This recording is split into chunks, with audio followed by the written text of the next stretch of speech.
Olá pessoal, tudo bem com vocês? Tudo tranquilo? Galerinha, vamos para nossa aula de hoje. E a nossa aula de hoje vamos falar sobre quem? Sobre os cordatos. Vamos falar sobre eles mesmos, os cordatos. Então, se liga aí, vou sair aqui da frente para a gente começar então nossa aulinha de hoje. E aí, vamos lá pro slide. Lá no slide nós vamos entender direitinho sobre o que eu estou falando. Então, vamos observar aí. Nós temos aí um exemplo dos cordatos. Aí nós vamos ver a diferença aqui. Nós vamos ter os urocordatos, que no caso aqui vamos ter as assídeas. Ok? E o que vai apresentar de tão diferente aqui? Ela vai apresentar uma estrutura muito semelhante a essa daqui, ó, do anfioxo, que ele vai apresentar a primeira estrutura parecida com um crânio, certo? Ele vai guardar o sistema nervoso. Então aqui ele vai ter essa estrutura, esse crânio, né? Então seguindo aqui adiante, vamos observar aqui que o filocordata ou chordata, como vocês preferirem, ele vai reunir uma grande diversidade de seres vivos e eles são adaptados em diversos ambientes, tanto faz na água, como na terra, como no ar. Todos eles vamos ter aí representante dos cordatos, certo? E aí nós vamos observar que ele vai ser dividido em ordens. Vamos ter a ordem dos peixes, a ordem dos anfíbios, a ordem dos répteis, a ordem das aves e a ordem dos mamíferos. Ok? Então seguindo aqui adiante, vamos ver lá pra gente entender mais ou menos como é que funciona. Galera, vamos ter aí, ó, bem na princípiozinho, ó, vamos ter os cordatos, o filo, vamos ter o subfilo, os urocordatos, que são animais que são presos ao solo, ou seja, são sésseis, certo? E eles vivem ou na água do mar ou vai ficar submerso em rochas, certo? E aí vamos ter, por exemplo, aí os tunicados, vamos ter os cefalocordatos, que são aqueles que apresentam estrutura parecida com o encéfalo e vai ter o corpo achatado e não afiliado lateralmente e são encontrados enterrados nas areias da praia. Aí nós vamos ter o exemplo aí, um anfioxo, certo? E aí vamos ter os vertebrados, que é um subfilo, galera. Então, se a gente for observar, vamos ter esses aí, ó, o subfilo. E esse subfilo vamos ter aí, no caso, esses animais que vão apresentar desenvolvimento embrionário, tubo nervoso, dorsal, notocorda, certo? Estrutura que origina a coluna vertebral, ok? Então, quando eu falo em notocorda, você vai lembrar disso. Que notocorda é onde vai originar a coluna vertebral. Então, seguindo aqui adiante, vamos ver lá. Galerinha, uma das características básicas para a gente diferenciar os seres vivos é onde está o seu esqueleto. E aí nós vamos observar que a maioria das ordens dos animais que a gente vai falar sobre os vertebrados, certo? Todos eles terão a sua estrutura óssea dentro da carne, ou aliás, dentro na parte interna. Então nós chamamos essa estrutura de endoesqueleto. Aí nós temos um exemplo aí, ó. Então o endoesqueleto é o esqueleto que fica internamente no corpo e vai ser revestido por músculos geralmente. E vamos ter os exoesqueletos, que no exemplo aí, ó, vamos ter os animais que são invertebrados, certo? E aí nós temos o exemplo aí dos artrópodes, que vai ter um exoesqueleto de quitina. Vocês lembram lá daquela aula passada que eu falei para vocês? Então tá aí, ó. Ela vai mostrar aí o exoesqueleto. Então o exoesqueleto é esse esqueleto que fica externamente, como se fosse a pele, certo? Enquanto o endoesqueleto, ele é interno, geralmente é de estrutura calcária, né? Ok, de cálcio ou de cartilagem. Ok, então vamos já observar isso aí. Seguindo aqui adiante, vamos observar também que os cordados, ele tem uma estrutura chamada de coluna vertebral, ou a galera chama também de espinha dorsal. Ok? Então essa coluna vertebral, ela vai ser formada, certo? Quando o embrião ali nasce, ele vai nascer com o que nós chamamos de notocorda. E notocorda nada mais nada menos que uma estrutura feita de cartilagem que aos poucos vai sendo substituída pela coluna vertebral. Certo? Então aqui já observar, principalmente aqui na parte do pescoço, é muito bem observado essa estrutura que é aqui nas vértebras. Seguindo adiante, vamos ver lá a reprodução destes animais. Galera, nós vamos ver que os animais eles podem se reproduzir de várias formas. Vamos ter aqueles que vão se reproduzir assexuadamente, que aí nós vamos observar que são pouquíssimos que vão se reproduzir assexuadamente. E aí vamos entender por quê. Porque a maioria, eles vão produzir gametas, ou seja, vai ser reprodução sexuada. Olha aí que interessante. A reprodução vai ser sexuada, ok? E aí, ó, vamos ter o gameta masculino e vamos ter o gameta feminino, ok? E aí o que vamos observar? Que no gameta masculino vai se chamar de espermatozoide e o gameta feminino vai chamar de óvulo, certo? E os dois se juntam e quando esses dois gametas se juntam, e aí nós vamos ter um embriãozinho, vamos ter aí então um novo indivíduo a nascer, ok? Então A fase assexuada, que desse animal, vamos ter lá somente nos invertebrados, principalmente as esponjas, os quinidários, que a gente viu lá em aulas bem anteriores, que aí nós vamos observar que eles vão ter a reprodução assexuada, ou seja, ele vai pegar parte dele e vai se dividir e se transformar em outro com a mesma quantidade de material genético, ok? Não há uma grande variabilidade genética, certo? E vamos ver lá o processo de fertilização. Nos animais, nos vertebrados, vamos observar que ele vai ter dois tipos de fertilização. A fertilização, no caso da reprodução sexuada, que a gente já viu, né? Vamos ter a fertilização interna, que vai ser através de placenta ou ovos, ok? Vai se originar dessa forma, ok? Então, como é que funciona então essa fertilização interna? Galera, a fertilização interna é quando vai ser feita a concepção no interior do corpo da mãe, ok? Por exemplo, a vaca, a galinha, certo? Essa fertilização vai acontecer dentro da mãe, ok? Então a mãe é que vai produzir o bebê, certo? No caso da galinha, ela que vai ser feito lá chocar os ovos. E aí o que acontece?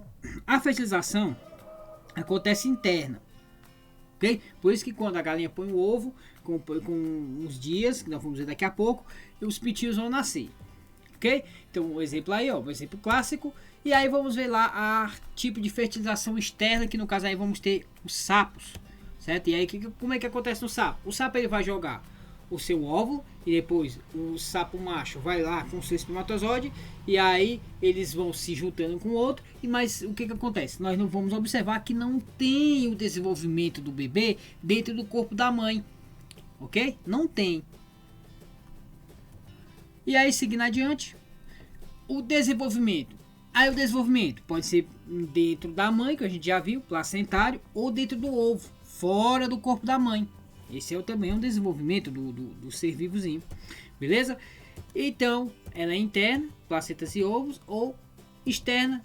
No caso aí, esse desenvolvimento do bebezinho vai ser fora do corpo da mãe, como por exemplo nos peixes. Então, muitos dos peixes, eles vão ter a sua forma de desenvolvimento fora do corpo da mãe, ok? E aí vamos ter a fase assexuada, que já vimos que lá vamos ter alguns exemplares aí, por exemplo, a esponja. A esponja que ela não é, entendam bem, a esponja ela não é um vertebrado, ela é um invertebrado. A gente já viu lá em aulas bem anteriores falando sobre isso, ok? Então, seguindo aqui adiante, vamos falar sobre os peixes, galerinha. E os peixes são os primeiros vertebrados que a gente estuda. Por quê? Porque ele é um corpo mais simples, certo? E na linha evolutiva, eles vieram, certo? Primeiro. O que a gente pode observar nos peixes? Os peixes nós vamos ter de duas formas, certo? Primeira coisa que a gente precisa saber sobre eles vivem em ambientes aquáticos, ok? Então eles precisam da água para poder então fazer todo o seu metabolismo, todas as suas funções, certo? E o que acontece no dos peixes? Eles podem tanto ser de água doce como ser marinhos. Eles vão apresentar uma revestimenta ou de escamas, ok? Ou de placas firmes. Vai ter as nadadeiras para poder se movimentar e vai possuir um esqueleto ósseo ou um esqueleto feito de cartilagem, certo? E aí nós dividimos aí os peixes em três grupos. Os peixes ósseos, que é o mais conhecido, como a gente conhece aí, é os bem conhecidos da gente, porque a gente vê ele praticamente quase todo dia. Por exemplo, quando você vai comer um cará, ele é um peixe ósseo, certo? Ele vai apresentar uma estrutura óssea feita principalmente de calcário, certo? Já no caso do tubarão, o tubarão aqui, ele é um peixe cartilaginoso, ou seja, ele não vai ter uma estrutura óssea como nos peixes aqui. E vamos ter também os peixes agnatos, que se a gente for olhar na linha evolutiva, esses agnatos eles vieram primeiro, certo? E o que são esses agnatos, professor? São peixes que não têm mandíbula, certo? Ele se fixa no outro peixe através dessa boca aqui, ó. É uma boca redonda e vai ter apenas a opção de sugar o que tem ali. Geralmente eles são parasitas, Então ele se alimenta do sangue, porque a boca dele não ajuda na hora da mastigação. Então ele se fixa em um outro peixe para poder então fazer a absorção. Então esses são os agnatos, ou peixes sem mandíbulas, beleza? E aí, como é que é a respiração do peixe, professor? O peixe respira? Claro que sim, só que ele respira dentro d'água, certo? Então nós chamamos esse tipo de respiração branquial. E como é que é isso, professor? Aí eu tenho aí o exemplo, 2 peixes, ó. Tem um tubarão e tem um peixe tigre. E aí que a gente vai observar que tem a água, e a água ela vai entrar, e a água ela vai ter oxigênio ali aderido dentro da água, da partícula da água, da molécula da água. E o que acontece? Essa água entra pela boca do peixe e sai pelo opérculo. O nome dessa estrutura aqui, galera, principalmente do peixe, é o opérculo, ok?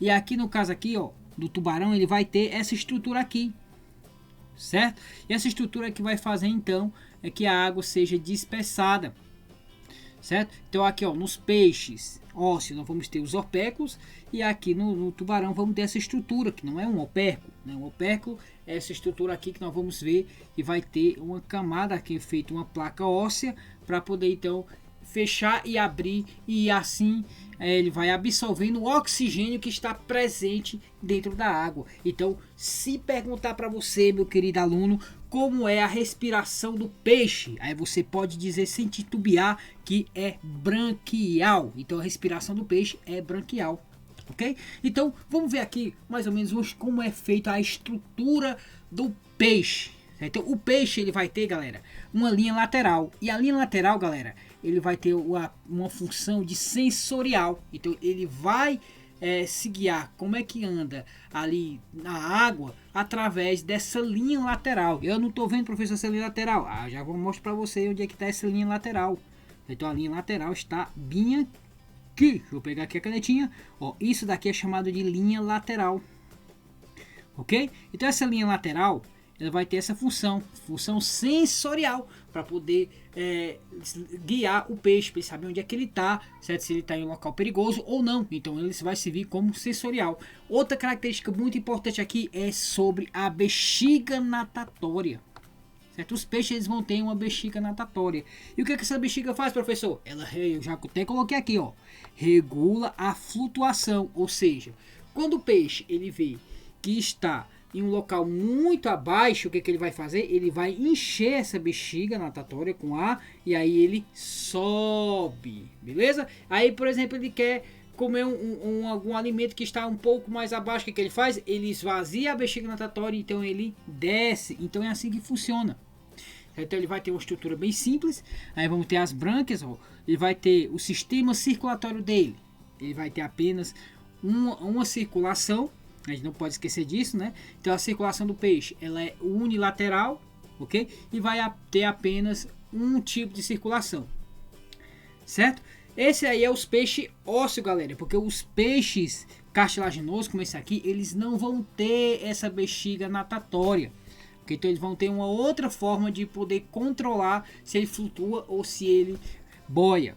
Aliás, se ele flutua ou se ele vai entrar mais abaixo na água. Ok? Então vamos ter aqui ó, as fendas branquiais.